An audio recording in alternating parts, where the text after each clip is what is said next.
includes is a method that allows us to go through an array and it'll give us a true or false, so a Boolean value, if something exists in the array that you're looking for. We have our good old numbers array up here, but you notice I've added this extra 1 at the end, and there's a reason for that. So let's go ahead and first ask whether the number 1 is going to be in our array. And we see right here at the bottom, it turns out that it's true. Well, that's pretty cool. But what if we want to know if there's more than one in here, or if there's multiple? Now, there's a few ways you could construct this, and we have the knowledge of actually seeing the array. We could test this, so we don't have to do any kind of other algorithmic steps to, conclude how many of something are in an array.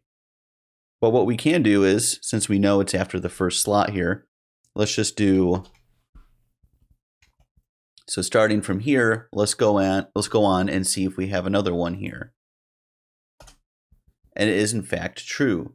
So maybe you know where a value is in your array, and you're like, all right, maybe you're debugging, you're testing, whatever it is, and you want to say, is there another kind of object or a kind of string or whatever it is that exists in the array as well that matches this after a certain point? This is a good way to check for that and use this functionality. But if you like what I'm doing, like, share, subscribe. I'll see y'all in the next video.